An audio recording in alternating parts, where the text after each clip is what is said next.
This episode of Now This Is Lit is brought to you by Audible. Check the link in the description to get your first Star Wars audiobook free. Everyone loves free things. Click that link. Do it. This show is also brought to you by our patrons. If you want to support the show in a different way, with just $1 a month, you can join our Patreon at patreon.com/StarWarsLitPod. You can get a sticker. You can get access to an exclusive show that we do every month that's wild and chaotic and fun and something you can only get by becoming a member of the Patreon. There'll be so many more perks very, very soon. But for now, do you want a sticker? Do you want a sticker that has a Now This Is Lit logo? Because it's fantastic and I love them. But I also want to give them away because there's just a stack of stickers on my desk. So if you want one, $1 a month. Patreon.com/StarWarsLitPod. A long time ago in a galaxy far, far away.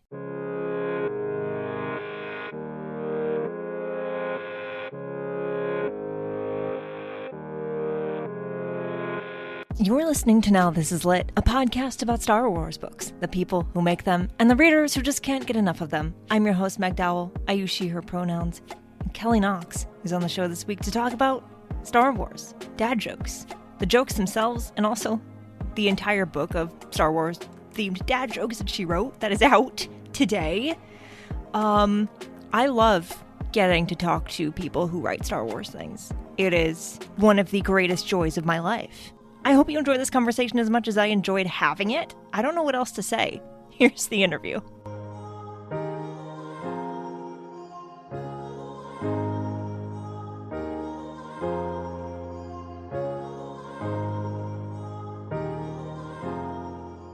All right, here it is. I got it. This book that I'm now holding up, no one else can see it. You can, I can.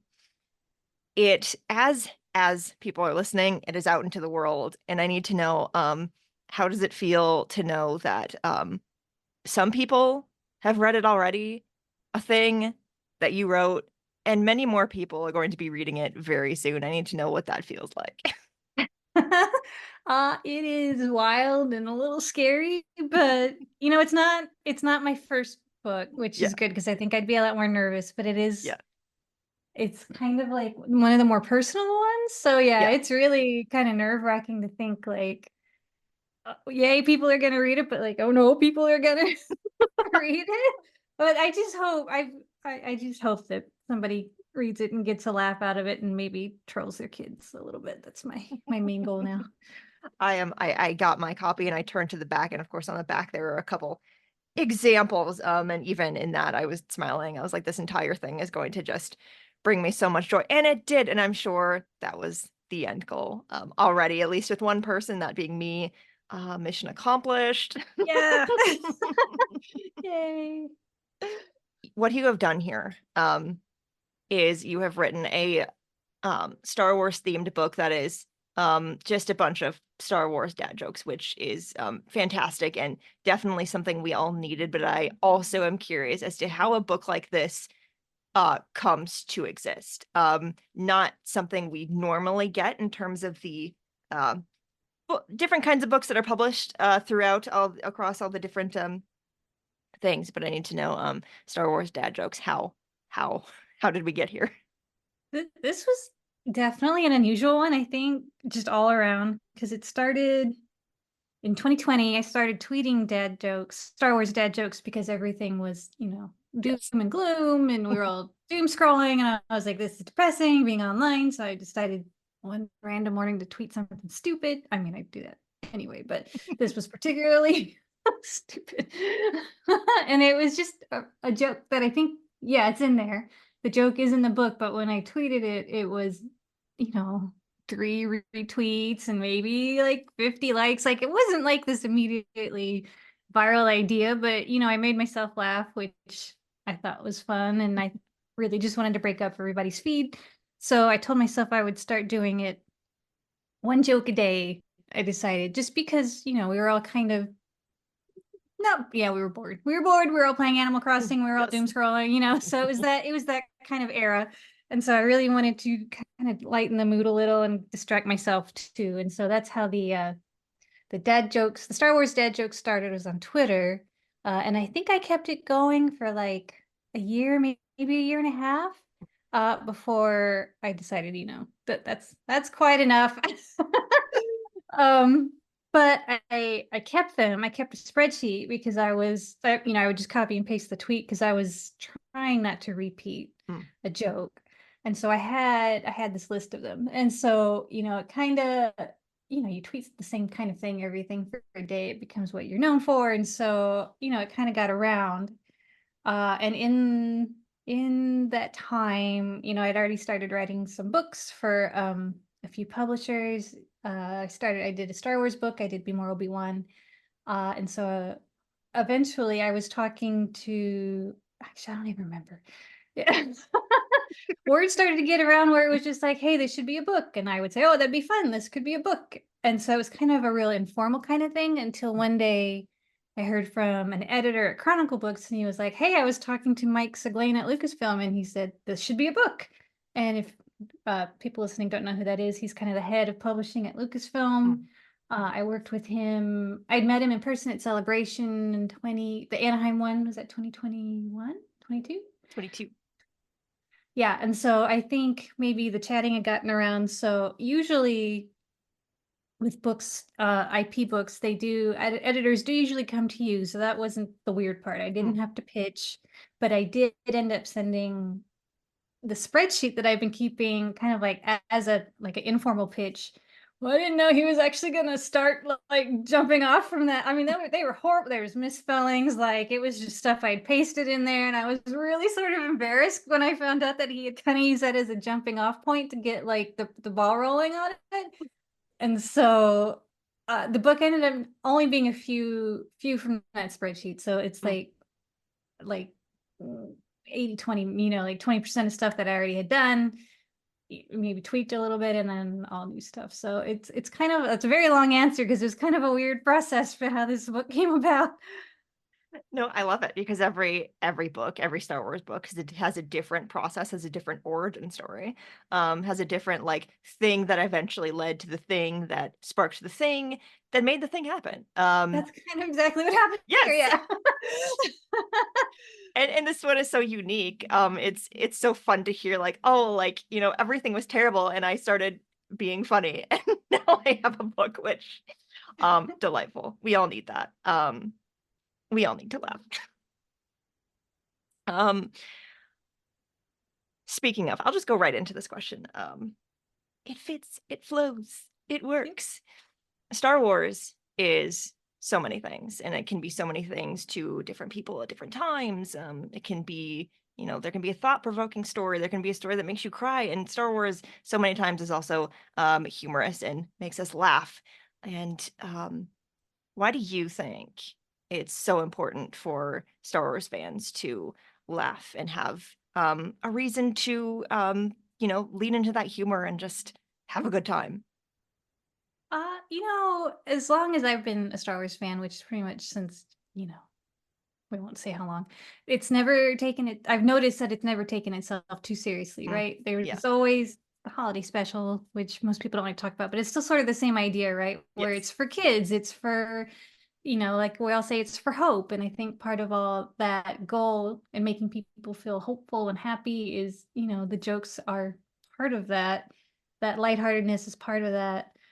C-3PO, I think, was the original comic relief in A New Hope. For a long time, George Lucas said everybody hated him just as much as they hated Jar Jar later, which is not at all warranted. But so he would lean into that kind of humor because he believed in it himself. And I think he even said for 3PO, he doubled down because he was like, yeah, well, I'll put more humor in Star Wars, which you look at Empire and there are some really funny moments in that between 3PO and Han Solo. So I think it's just part of Star Wars DNA to keep things lighthearted and funny. It stayed that way, 3PO again in The Rise of Skywalker. He's so funny in that one.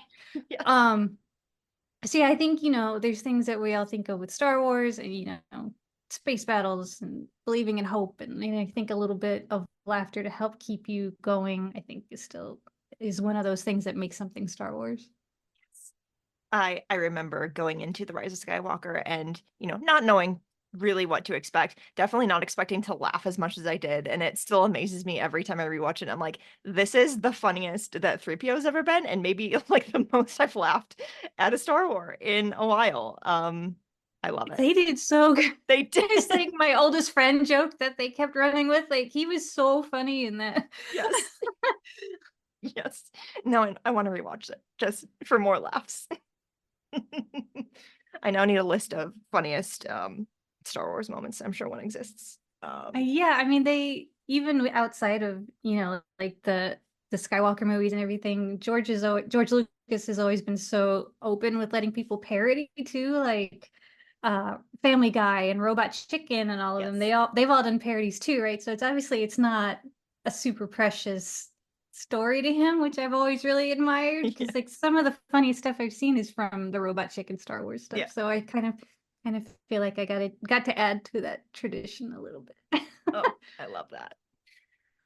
Let's go back to Star Wars dad jokes specifically, and I want to know what makes a really good Star Wars dad joke. I want to know if you have if it's anything, any process, anything that goes into formulating one of these, because every single one that I flipped through in this book has made me at the very least smile, and it's great. I always aim for a nice, snort, like.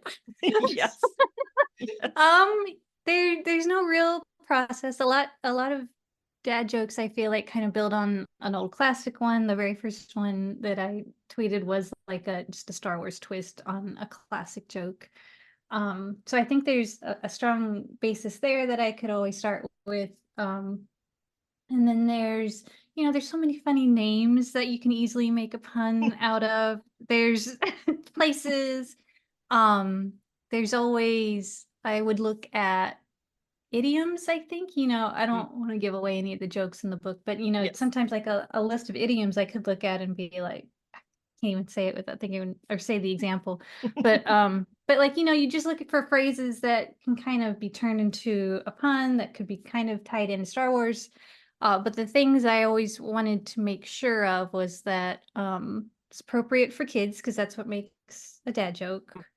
And a dad joke for me, it'll never make fun of Star Wars or make fun of a character.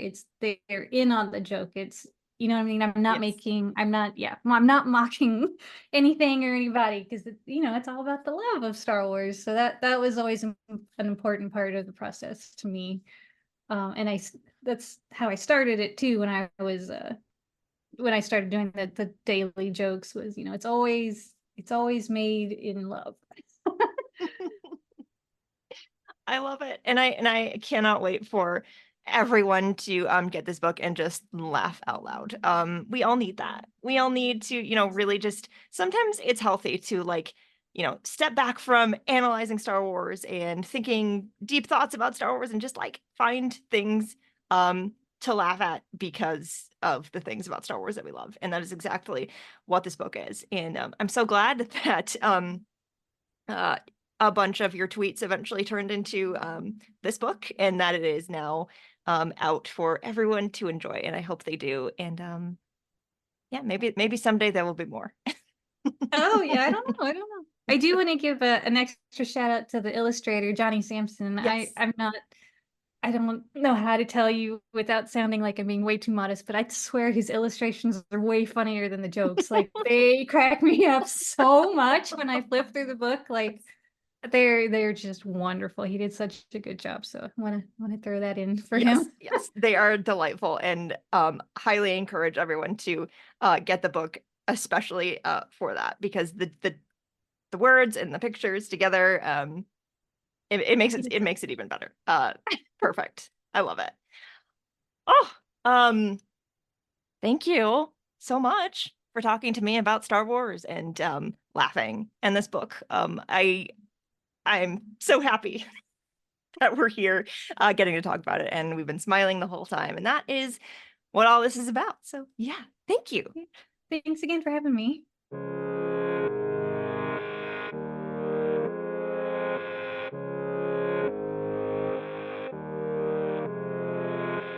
Now This Is Lit is part of the Faraway Fandom Network. It is produced by Devor Montum and written, hosted, and edited by me. Jose Jimenez designed our podcast art. You can keep up with the show on Substack, and Now This Is Lit, and find the show wherever you get your podcasts. There are so many ways you can support the show, and all of those ways are linked in the show description. The newest way is to become a member of our Patreon for $1 a month. You can get access to an exclusive show and a sticker. And if we get 500 people to support the Patreon per month, I can hire an editor. That would be great for me, and maybe for you too. So if you'd like to support the show with just $1 a month, you can do it that way. Or you can just keep listening and sharing the episodes. That is also helpful, and I appreciate it. For more book reviews and Star Wars Book Celebration, follow Star Wars Book Reviews on Instagram and TikTok.